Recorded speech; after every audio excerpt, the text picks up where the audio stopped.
in progress. 하나님 아버지 감사합니다. 주의 말씀을 삼가 들을 수 있어서 감사합니다.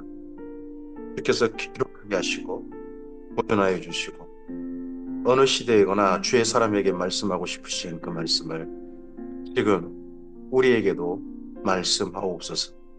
성령께서 감동하시옵소서. 주의 말씀을 만나게 하셔서 어두운 가운데 빛을 보게 하시고 주님 파도 가운데서 등대가 보이게 하시고 주님 깊은 골짜기에서 길이 보이게 하옵소서. 그리고 이 말씀을 따라 걸어갈 선명한 성도의 삶이 다시 한번 보이게 하시고 그 말씀 가운데 걸어갈 내 자신이 보이게 하옵소서. 오직 성령께서만이 감동하시옵소서. 부탁드리오며 예수님 이름으로 기도합니다. 오늘은 30장에서 읽겠습니다. 욥기의 마지막 하나님께서 드디어 나타나십니다. 그래서 하나님께서 지금까지 하나님을 믿는다는 사람들 욥과 세 친구와 엘리후의 이야기 거기까지를 최종 정리하시고 거기까지 재앙을 당했던 까닭 모르는 재앙 속에서 자신의 처지를 비관하고 있었던 그리고 어떻게 갈 바를 알지 못했던 그 욥에게 위로하신 하나님을 우리가 만나게 됩니다.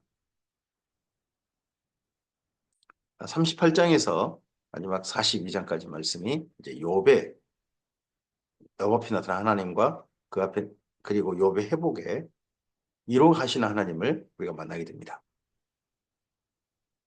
욥기 38장입니다. 그때 여호와께서 폭풍우 가운데서 욥에게 말씀하여 이르시되 무지한 말로 생각을 어둡게 하는 자가 누구냐? 너는 대장부처럼 허리를 묶고 내가 내게 묻는 것을 대답할지니라. 내가 땅의 기초를 놓을 때 내가 어디 있었느냐? 내가 깨달았거든 말할지니라. 누가 그것의 도량법을 정하였는지 누가 그 줄을 그것의 위에 띄었는지 내가 아느냐? 그것의 주추는 무엇이 세웠으며 그 모퉁이 돌을 누가 놓았느냐? 하나님께서 침묵하신다는 것. 그것이 욥에게 가장 큰 괴로움이었습니다. 재산과 자녀를 이룰 때도 큰 괴로움이죠. 큰 고난입니다. 그리고 자기 몸에 감당하기 어려운 죽음을 기다릴 수밖에 없는 질병이 왔을 때 그것도 큰 괴로움이었습니다. 무엇보다도 그런 자기를 까닭없이 이런 일을 당했는데 너가 무슨 죄를 짓기 때문에 이런 거야 라고 하는 친구들의 정죄와 끊임없는 언어폭력이 욥을 또 힘들게 하는 그런 고난이었습니다. 근데 그보다 더 큰 고난은 그런 처지에 됐는데 하나님께서 침묵하신다는 거였습니다. 그게 욥을 더 힘들게 하는 네 번째 고난인데 마침내 하나님께서 욥에게 나타나십니다. 어디 가운데서? 풍무 가운데 나타나십니다.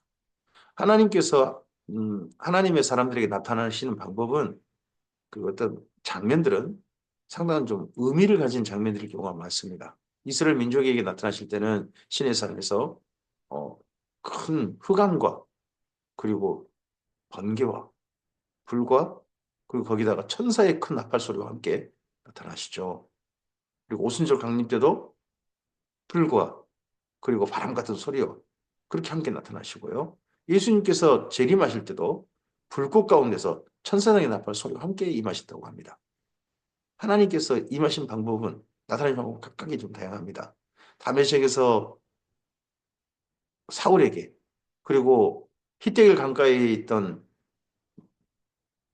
다니엘에게는 빛 가운데를 천사를 보내셔서 만나 주셨습니다. 그리고 에스겔은 또 케루빔을 타신 하나님을 만났고 그리고 이사야는 성전 가운데서 세라핌의 찬양 가운데 계신 하나님을 뵙기도 합니다. 그런데 욥기에서 하나님은 폭풍 가운데서 말씀하십니다. 우리의 삶의 처지에 그곳에서 하나님을 빌 수 있음을 믿습니다. 그것이 폭풍은 우리 삶이 현재 폭풍 속이라면 그 가운데 하나님이 함께 하실 겁니다.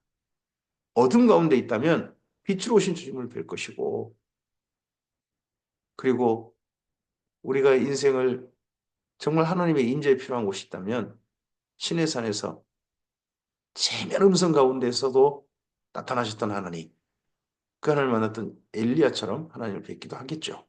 그 하나님께서 요백에 질문하십니다. 하나님, 이런 정말 지혜를 이야기하고 하나님이 어디 계시냐는 이야기하는데 이 천지 만물을 누가 지으셨는지를 이야기합니다. 그때 새벽별들이 기뻐 노래하며 하나님의 아들들이 다 기뻐 소리를 질러노니라. 바다가 그 모태에서 터져 나올 때에 문으로 그것을 가둔 자가 누구냐? 그때 내가 구름으로 그 옷을 만들고 흑암으로 그 강물을 만들고 한계를 정하여 문빗장을 지르고 이르기를 내가 여기까지 오고 더 넘어오지 못하리니 내 높은 파도가 여기서 그칠지니라 했노라. 모든 천지 만물의 질서와 법칙을 기준을 부여하신 분이 하나님이십니다.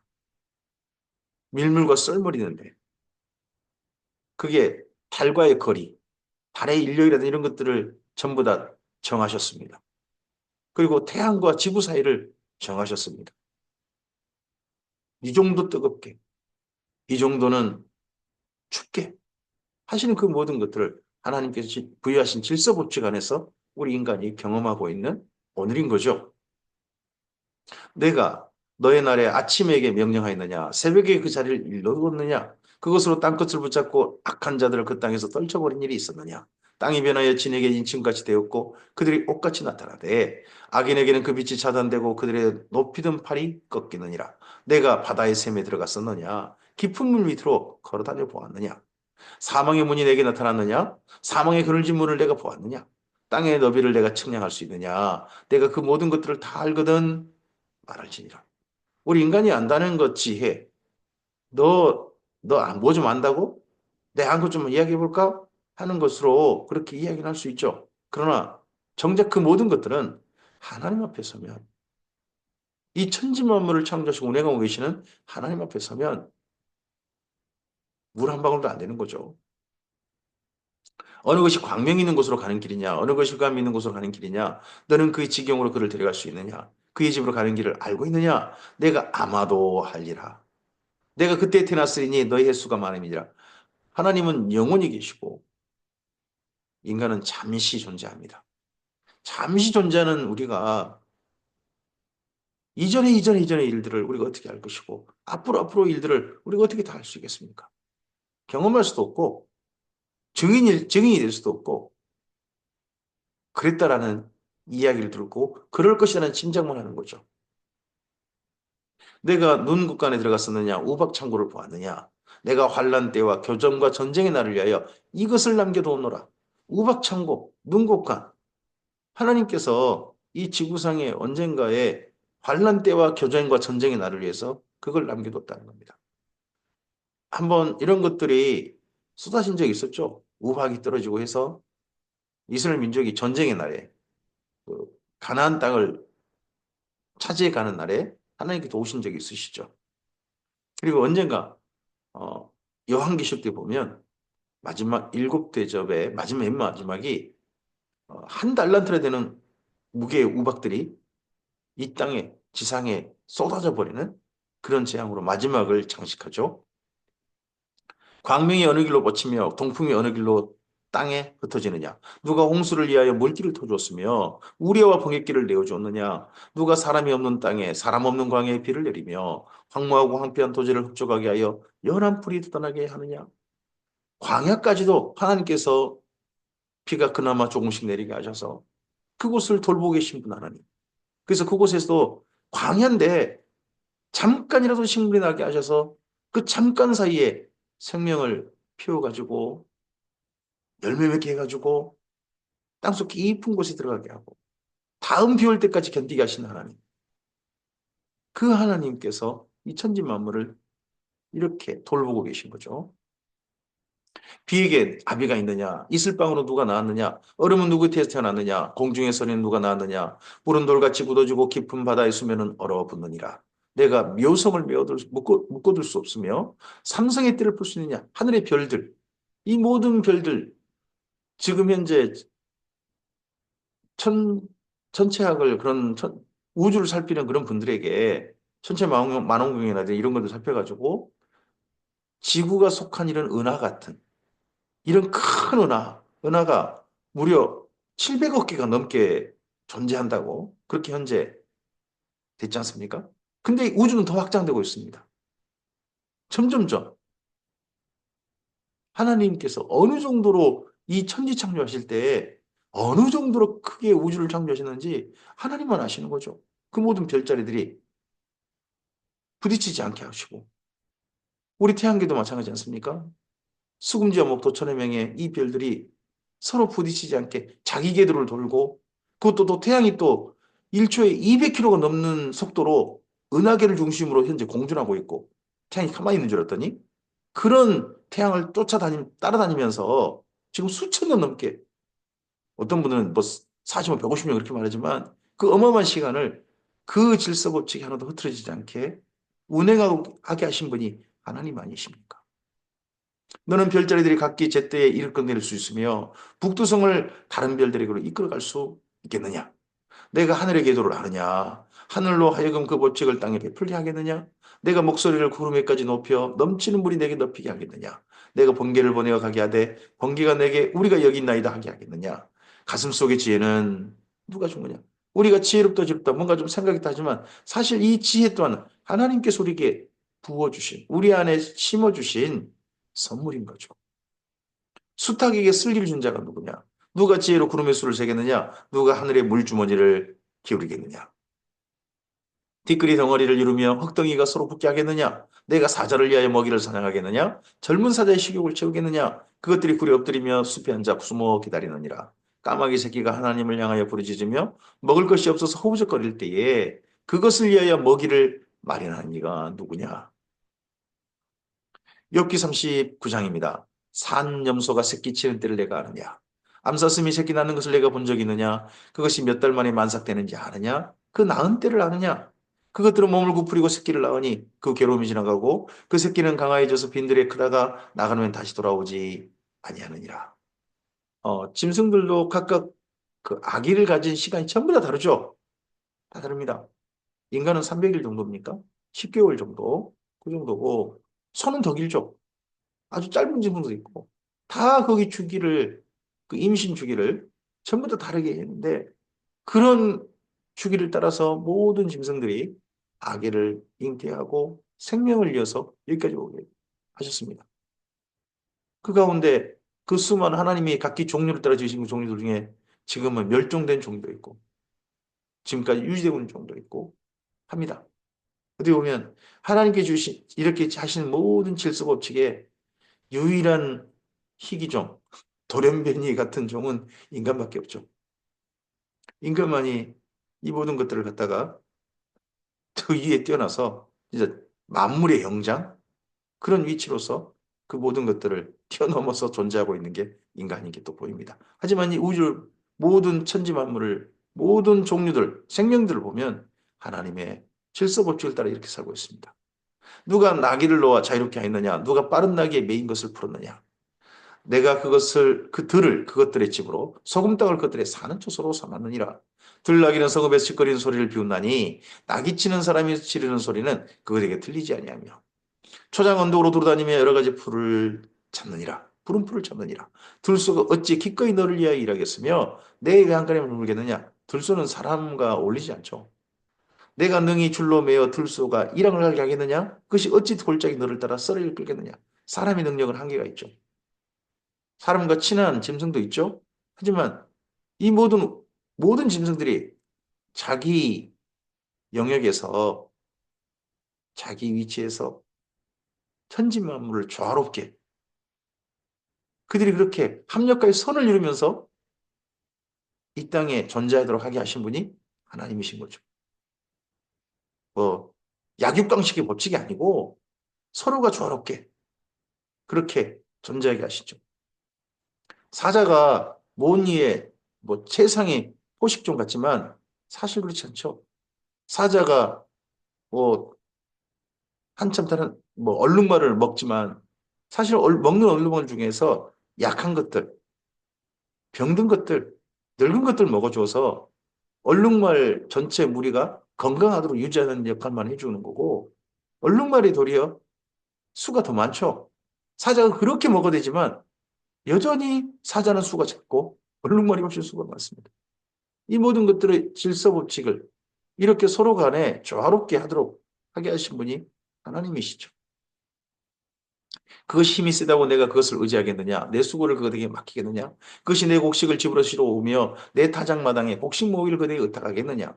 타조는 즐거이 날개를 치나 학의 깃털과 날개 같겠느냐? 그것이 땅에 알을 땅에 버려두어 흙에 더워지게 하고 발에 깨트려질 것이나 들짐승에 밟힐 것을 생각하지 아니하고 타조는 알을 낳아놓고 그냥 가버린다 그렇죠?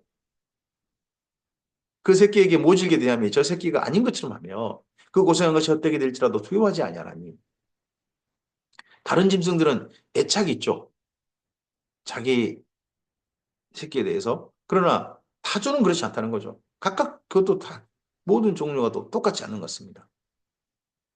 이는 하나님이 지혜를 베풀지 아니었고 총명을 주지 아니함이라. 새 중에 뻐꾸기라는 새든가요? 그 생각, 그게 다른 그 새 집에 그러니까 자기 알을 낳는다 그러죠. 그러면 그 다른 새가 자기 알처럼 열심히 돌봐준다 그러죠. 그러다가 어느 날 날아가 버린다는 거죠. 근데 그 다음에 또 그런 일을 하면 또 똑같은 일을 계속 반복하고 있다는 거죠. 그럼 누구는 거기다 알을 낳아놓고 그냥 가버리고, 누구는 그걸 자기 새끼처럼, 자기 알처럼 돌보고. 참, 이런 것들이 지금까지 보존되어지고 그전이 되고 있다는 것도 하나님께서 부여하신 어떤 질서이겠죠. 그러나 그것이 몸을 떨쳐 나갈 때는 말과 그 이에 탄 자를 우습게 여기느니라. 말의 힘을 내가 주었느냐? 그 목에 휘날린 갈기를 내가 입혔느냐? 내가 그것으로 메뚜기처럼 뛰게 하였느냐? 그 위험스러운 콧소리가 두려우니라. 그것이 골짜기에서 발굽질하고 힘 있음을 기뻐하며 앞으로 나아가서 군사들을 맞대 두려움을 모르고 겁내지 아니하며 칼을 대할지라도 물러나지 아니하니 그의 머리 위에서는 화살통과 빛나는 창과 투창이 번쩍이며 땅을 삼킬 듯이 맹렬히 성내며 나팔 소리에 머물러 서지 아니하고 나팔 소리가 날 때마다 힝힝 울며 멀리서 싸움 냄새를 맡고 지휘관들의 호령과 외치는 소리를 듣느니라. 전쟁에 나가는 전마라 그러죠. 전쟁터의 말들. 그 말들은 물러서지 않죠. 그렇게 훈련받고 난 다음에 화살이 날라오건 칼이 날라오건 창이 날라오건 자기를 찔러오건 간에 앞으로 달리죠. 그 위에 탄 기수의 움직임에 온전히 순종합니다. 말에게 그런 특성을 부여하신 분이 하나님이시라는 거죠. 내가 떠올라서 날개를 펼쳐 남쪽으로 향하는 것이 어찌 내 지혜로 말미암느냐? 독수리가 공중에 떠서 높은 곳에 보금자를 만드는 것이 어찌 내 명령을 따름이냐? 그것이 낭떠러지에 집을 지으며 뾰족한 바위 끝이나 험준한 데에 살며 거기서 먹이를 살피나니 그 눈이 멀리 보며 독수리 눈이 정말 멀리 본다 그러죠. 매 눈은 그 새끼들이 피를 빨아니 시체가 있는 곳에는 독수리가 있느니라. 죽음이 있는 곳에는 독수리가 있느니라. 이 말씀을 예수님이 하시죠. 마지막 마지막 사람들이 세상이 종말이 올 때, 예수님 지상지름에 통하여서 이 땅을 예수님 대적했던 모든 자들이 널브러졌을 때, 큰 전쟁이 일어나서 시체들이 널브러질 때, 그 시체 처리반에 동원되는 날짐승들, 그 죽어 있는 것은 독수리 모인다 하는 말씀이 이런데 미리 존재합니다. 욥기 40장입니다. 여호와께서 또 욥에게 일러 말씀하시되, 여기까지 말씀하실 때 욥이 38장, 39장 말씀하셨는데 욥이 뭐라고 답변을 못했던 것 같습니다. 하나님이 나타나시니까 욥이 말문이 막히고 너무 감격했던지 그 임재 앞에 그분이 그 말씀 앞에 말문이 막혀서 침묵하고 있으니까 하나님께서 욥에게 또 일러 말씀하시되 트집 잡는 자가 전능자와 다투겠느냐 하나님을 탓하는 자는 대답할지니라. 하나님을 탓했던 자 도대체 하나님 어디 계십니까?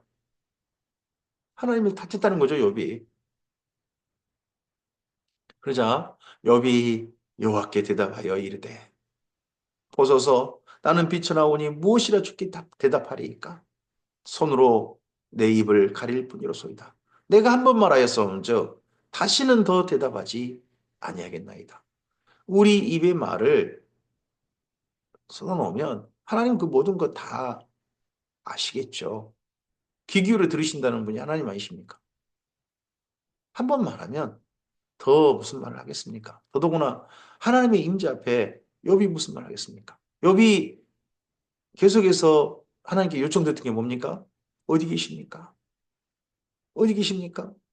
이 친구들은 와가지고 하나님 믿는다는 사람들이 와가지고 저를 정죄하고 저희 공격합니다. 하나님 그러지 않으시죠? 저한테 그렇게 안 하실 거죠? 제가 죽음을 바라고 그러지만 저한테 그렇게 안 하실 거잖아요. 저에게 나타나시면 제가 이겨 죽음을 향해 가도 괜찮고 다시 살아나는 것도 하나님의 뜻에 맡기겠는데 하나님 도대체 어디 계십니까? 했던 게 욥 아닙니까? 그런데 그 욥에게 하나님이 나타나셨습니다. 친구들에게 나타났다고 한 게 아니라 욥에게 나타나셨습니다. 그렇게 바라고 바라던 하나님이 욥에게 나타났습니다. 우리도 하나님 뵙고 싶습니다. 하나님 어디 계십니까? 사실 우리 곁에서 앞에 지나가고 우리 오른쪽과 왼쪽에서 우리 뒤에서 지나시는데 일하시는데 우리가 감각하지 못하는 거죠. 욥이 폭풍우 속에 있는데 욥의 그 폭풍우, 인생의 폭풍우 가운데서 하나님께서 그와 함께 계시고 하고 계셨습니다. 사탄만 막 움직이는 게 아니라 하나님께서 거기 계셨습니다. 그래서 욥이 더 이상 말할 필요 없지 않습니까? 제가 말해 뭐 하겠습니까? 하나님이 나타나셨는데 그때 여호와께서 폭풍우 가운데 여전히 욥은 폭풍우 속에 있습니다. 이 폭풍에 휘말려서 욥이 침몰의 인생이 마감될 수도 있고 폭풍우를 잠잠케 하셔서 소홀의 항구에 이르게 하실 수도 있겠죠. 욥에게 일러 말씀하시되 너는 대장부처럼 허리를 묶고 내가 내게 묻겠으니 내게 대답할지니라. 내가 내 공의를 부인하려느냐? 내 의를 세우려고 나를 악하다 하겠느냐? 내가 하나님처럼 능력이 있느냐? 하나님처럼 천둥소리를 내겠느냐? 너는 위엄과 존귀로 단장하며 영광과 영화를 입을지니라. 너의 넘치는 노를 비우고 교만한 자를 발견하여 모두 낮추되 모든 교만한 자를 발견하여 낮아지게 하며 악인을 그 초소에서 짓밟을지니라. 하나님께서요, 사람들 심판하실 때 진노로 심판하시지 않는 거죠. 도리어 진노를 낮추시고 냉철하게 모든 것을 있는 그대로 판단하시는 거죠. 그들을 함께 진토에 묻고 그들의 얼굴을 써서 은밀한 곳에 둘지니라. 그리하면 내 오른손이 너를 구원할 수 있다고 내가 인정하리라. 하나님 이렇게 하시는데 왜 이렇게 할 수 있느냐?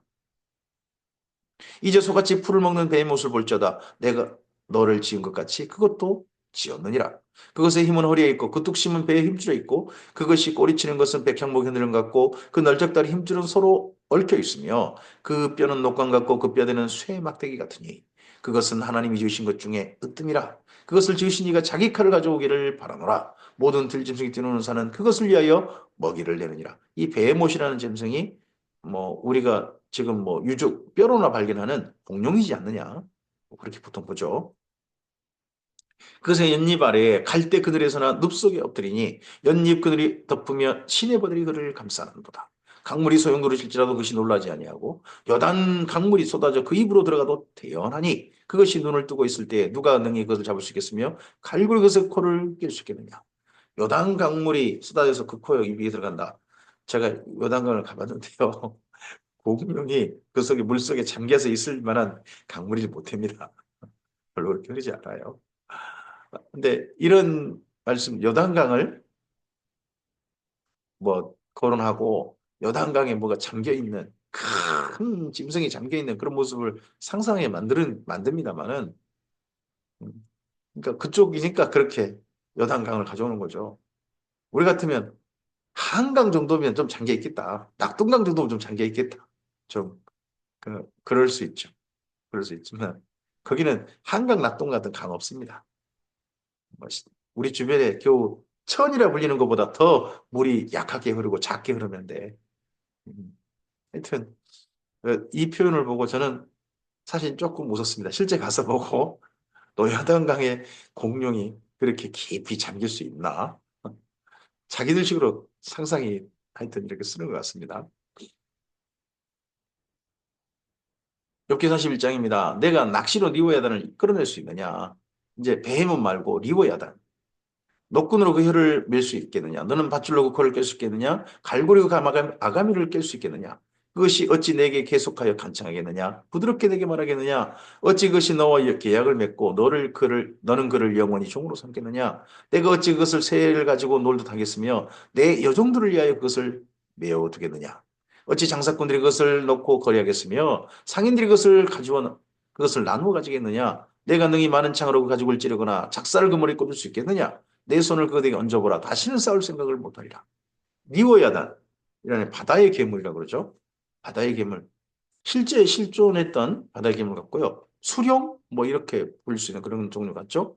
그래서 저쪽 이집트를 갖다가 바다에 있는 괴물, 리워야단이다. 뭐 이렇게 표현하는 경우도 있습니다. 어, 그와 함께 사실은 또 사탄을 보고 그럴 수도 있습니다. 이 사탄이 지금 마음껏 뛰노는데, 마음껏 사람들 속에서 그냥 뛰노는데, 전부 다 그래도 그 사탄을 아가미를 끼워버리고 코에 콧뚜리를 빼가지고 응하고 계신 분. 그분이 하나님이시기도 하죠.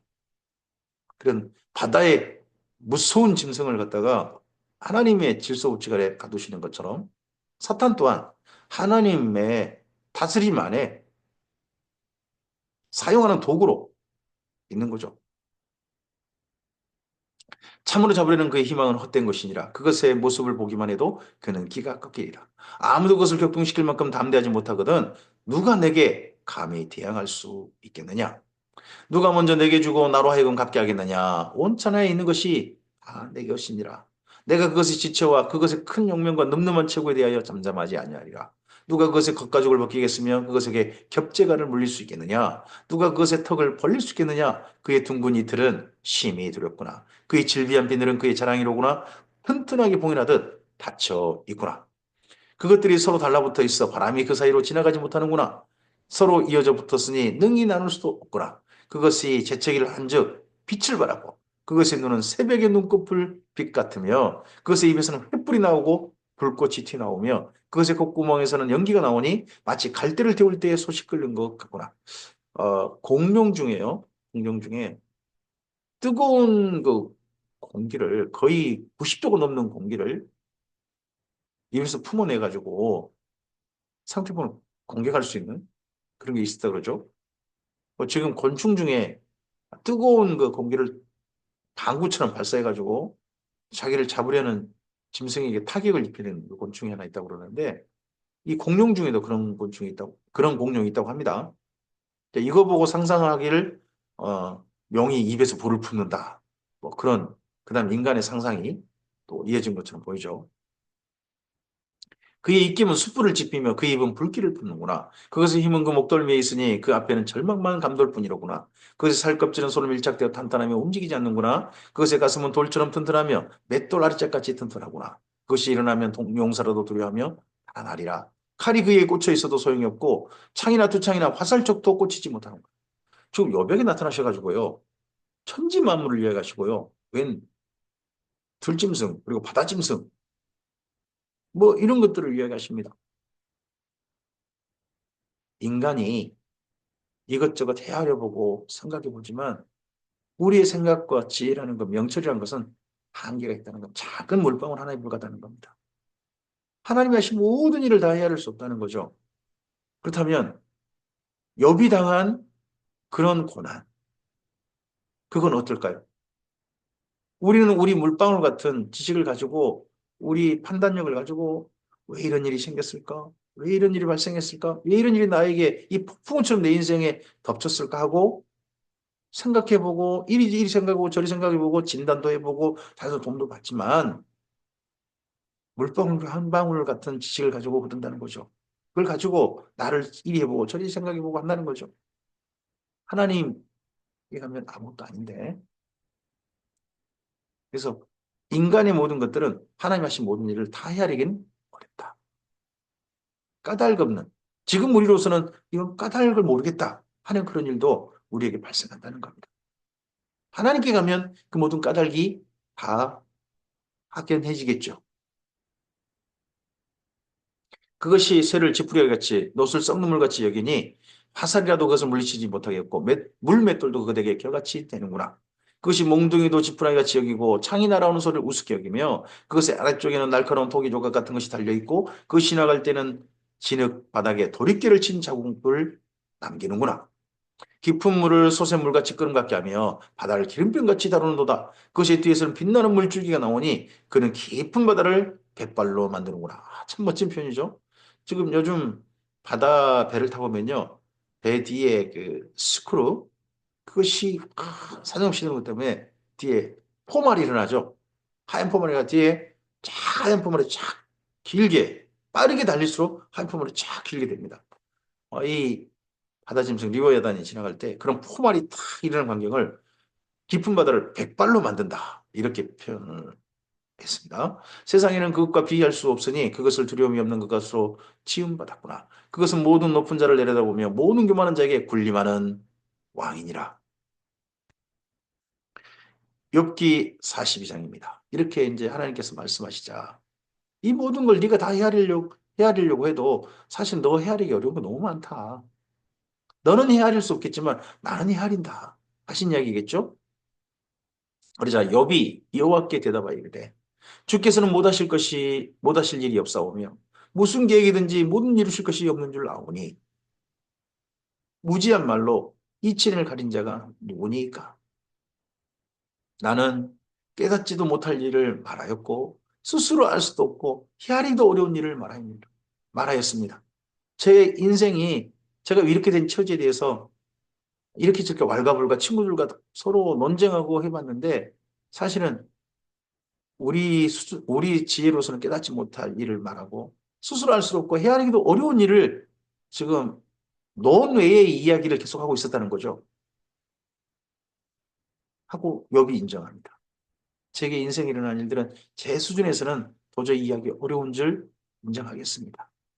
우리 삶에도요, 내가 내 수준으로서는 내가 알고 있는 지혜와 나의 명철과 주변의 도움 이런 걸로서는 헤아리기 어려운 일들이 우리의 삶 속에 일어날 수 있습니다. 그런 일은 말해도 별로 큰 도움 되지 않습니다. 하나님 앞에 가야 명확해질 일들도 있는 거죠. 욥처럼요. 내가 말하겠사오니 주는 들으시고 내가 주께 묻겠사오니 주여 내게 알게 하옵소서. 이제 하나님 뵙으니까. 욥이 그렇게 소원한 게 뭡니까? 하나님 뵙는 겁니다. 그리고 하나님께로부터 이 모든 일에 왜 이런 일이 발생했고 하는 걸 듣는 겁니다. 내가 죽게 대하여 귀로 듣기만 하였사오나 이제는 눈으로 주를 배움나이다. 우리에게 이 날이 있지 않겠습니까? 내가 죽게 대하여 귀로 듣기만 하였사오나 이제는 눈으로 주를 배움나이다. 그러므로 내가 스스로 거두어드리고 티끌과 제 가운데서 회개하나이다 합니다. 여기 회개하나이다 이 표현이 회개한다는 말도 됩니다. 회개한다 하는 말도 되는데 지금 욥이 회개할 수도 있죠.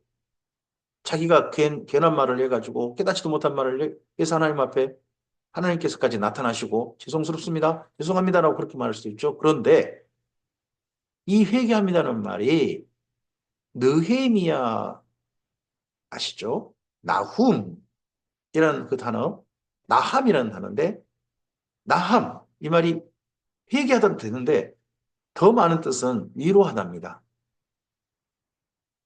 지금 욥의 처지가 달라지지 않았습니다. 티끌과 재 가운데 있습니다. 자식 잃어버리고 재산 다 잃어버리고 자기 신체도 다 망가졌고 죽음을 기다리고 있는 여전히 그 자리입니다. 티끌과 재 가운데. 하나님께서 폭풍 속에 나타나셨던 그 인생의 폭풍 가운데 여전합니다. 근데 그곳에서 회개 하나 해도 되지만 위로받나이다. 욥은 너, 너 여기까지 잘 산 거 내가 안다. 하신 하나님 앞에 너가 다만 이 모든 일은 네가 헤아리기 어려운 너가 이해하기 어려운 일인 것 뿐이야. 하지만 내가 행한 일이고 하나님께서 모든 것 부여하신 질서법칙 안의 일이지 그게 아예 없는 일이 아니다. 하신 그 하나님 앞에 위로를 받는 욥으로 이해하는 것이 훨씬 더 우리에게 이 욥기를 읽을 때 더 좋을 듯합니다. 회개하나이다도 됩니다만 위로받나이다. 여호와께서 욥에게 이 말씀을 하신 후에 여호와께서 대만 사람 엘리바스에게 이르시되 내가 너와 내 두 친구에게 너 하나니 빌닷 소발 엘리바스 이제 엘리후는 취급하지 않으십니다. 엘리후는 사실 논쟁하지 않았잖아요. 논쟁하지 않았고 욥하고 논쟁하고 욥에게 공격을 하고 있던 사람들은 예 엘리바스 빌닷 소발이잖아요. 노아나니 이는 너희가 나를 가리켜 말한 것이 내 종 욥의 말같이 옳지 못합니다. 그러니까 세 친구의 논쟁 그 이야기는 욥의 말보다 옳지 못하다. 욥이 옳게 말한 거다. 하고 하나님께서 욥의 손을 들어주신 겁니다. You lose, you win. 욥에게 그렇게 해주신 거죠. 그런즉 너희는 수소 7가에 순양 7마리를 가지고 내 종 욥에게 가서 너희를 위하여 번제를 드리라. 내 종 욥이 너희를 위하여 기도할 것인즉 내가 그를 기쁘게 받으리니 너희가 우매한 만큼 너희에게 갚지 아니하리라. 누가 우매하다는 겁니까? 세 친구가 하나님에 대해 말한 거예요. 그들도 하나님을 믿는 입장에서 말한 겁니다. 근데 그걸 우매한 이야기했다는 겁니다. 우리도 하나님을 믿는 입장에서 하나님 이야기를 하는데 그게 우매한 이야기가 될 수도 있습니다. 누군가가 이야기할 때 너희가 우매한 만큼 너희 갚지 아니하리라. 이는 너희가 나를 가리켜 말한 것이 내 종 욥의 말같이 옳지 못합니다. 욥의 말이 옳다는 거죠. 욥이도 옳다. 하나님께 욥의 편을 들어주셨습니다. 이에 대만 사람 엘리바스와 수아 사람 빌닷과 나아마 사람 소발이 가서 여호와께서 자기들에게 명령하신 대로 행하니라. 여호와께서 욥을 기쁘게 받으셨더라. 번제를 세상에 그 제 가운데 있는 온몸이 악창에 지금 악한 종기에 있는 그 욥이 새 친구를 위해서 제사를 집례합니다. 제사장이 됐어요. 새 친구는 제사를 드리러 온 사람이 되고 욥은 제사장이 되어져서 하나님과 새 친구 사이를 합니다. 몸이 그리는데 그런 상태인데 그걸 낫게 하신 것인지 그 상태 그대로 제사를 드리게 하신 것인지 하나님은 이 장면을 대해서는 자세히 쓰지 않았으니까 이렇게 됩니다. 다만 여호와께서 욥을 기쁘게 받으셨더라. 우리가 어떠한 상태든 우리가 폭풍 가운데 있든 어떤 처지에 있든 하나님 앞에 옳은 사람들 하나님께서 그래 네가 정당하다 하는 그 사람들의 하나님을 향한 제사와 하나님을 향한 드림은 하나님께서 기쁘게 받으시고 욥을 기쁘게 받으신다. 우리를 기쁘게 받으실 줄 믿습니다. 욥이 그의 친구들을 위하여 기도할 때에 여호와께서 욥의 공경을 돌이키시고 여호와께서 욥에게 이전 모든 소유보다 갑절이나 주신지라. 이에 그의 모든 형제와 자매와 이전에 알던 이들이 다 와서 그의 집에서 그와 함께 음식을 먹고 욥이 지금 불결한 사람 취급받았잖아요. 아무도 가까이 자잖아요. 종들도. 근데 이제 함께 음식을 먹고 여호와께서 그에게 내리신 모든 재앙에 관하여 그를 위하여 슬퍼하며 위로하고 각각 게시타 하나씩과 금고리 하나씩을 주었더라.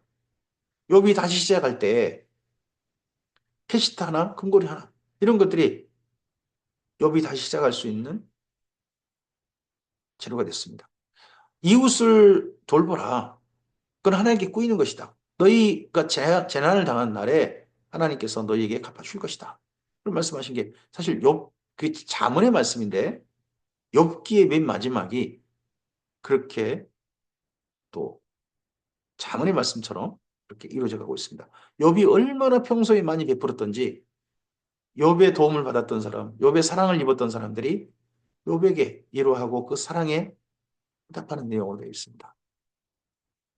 여호와께서 욥의 말년에 욥에게 처음보다 더 복을 주시니 그가 양 14,000과 낙타 6,000과 소 1,000결이와 암나귀 1,000을 두었고 또 아들 7과 딸 셋을 두었으며 앞서 자녀가 10명이었는데 또 10명 그렇게 또 본 것처럼 말씀하고 있죠. 그 첫째 딸은 여미마라 이름하였고 둘째 딸은 그시라 이름하였고 셋째 딸은 게렌 합북이라 이름하였으니 모든 땅에서 여비의 딸들처럼 아리따운 여자가 없었더라. 그들의 아버지가 그들에게 그들의 오라비처럼 기업을 줬더라. 여자에게 기업을 주는 그 당시 사람들이 없었죠. 다만 이스라엘 민족이 저쪽 그 맨 처음에 가나안에 들어갈 때 아버지가 아들이 없이 죽은 딸 셋이 있었죠. 그 집은 그 아들이 받아야 될 몫을 분깃을 딸들이 물려받은 경우는 있습니다. 근데 아들들처럼 기업을 나눠준 사람 그 당시 그런 적은 없죠. 욥이 얼마나 종들에게도 정말 사람으로 대하고 딸들도 소유물이나 이런 걸 대하지 않고 자녀로 대했던 욥의 모습이 보입니다. 진짜 의인인 거죠. 그 후에 욥이 140년을 살며 아들과 손자 4대를 보았고 욥이 늙어 나이가 차서 죽었더라 하고 욥기가 마무리되어집니다. 우리 인생에 까닭 없는 우리로서는 도저히 헤아리기 어려운 일이 우리에게 임할 수 있습니다. 하나님께서 허용하셨습니다. 우리로서는 헤아리기 어렵습니다. 우리가 가지고 있는 지혜는 물방울 한 방울 같아서 그 큰 바다 같은 모든 일들을 다 헤아리기 어렵습니다. 근데 하나님 앞에 가면 하나님께서 말씀하실 겁니다. 내가 너를 안다. 너가 잘한 거다. 너 잘했다. 잘했다. 잘 견뎠다. 그런 속에서 잘 살았다. 하시고 하나님께서 하실 겁니다. 우리들에게도 이런 욥에게 주셨던 그런 은혜와 하나님의 인정하심이 나타나셔서 내가 너를 안다 하시는 그런 하나님과의 만남이 우리에게도 주어졌으면 좋겠습니다. 이후 이제 잠언 욥기까지 우리가 말씀받습니다. 이 이후에 그럼 우리 인생을 어떻게 살아야 되는데 하는 제3의 길을 제시하는 성경이 전도서입니다. 그래서 잠언 욥기를 이어서 이제 전도서 말씀으로 내일은 이어가도록 하겠습니다. 주의 말씀이 우리의 인생길을 걸어가는데 참으로 하나님께서 우리에게 베풀어 주시는 지혜 선물이 되었으면 좋겠습니다. 오늘도 우리의 삶의 자리에 어느 곳이든 하나님께서 그곳에 계십니다. 다만 우리가 감각하지 못하고 우리 인생의 일을 다 헤아릴 수 없습니다. 하지만 그 모든 것들은 하나님께서 심지어 사탄에게 허용한 것이랄지라도 하나님께서 허용하신 그리고 까닭을 하나님께서 반드시 나중에 말씀해 주실 그리고 하나님 되면 그 모든 의문들이 사라져버릴 그런 일들이 될 겁니다. 오늘 그런 삶의 자리에서 주님의 선하신 도우심을 힘입고 하나님과 함께 동행하는 오늘 우리의 삶이었으면 좋겠습니다. 주께서 함께 하시길 바랍니다. 감사합니다.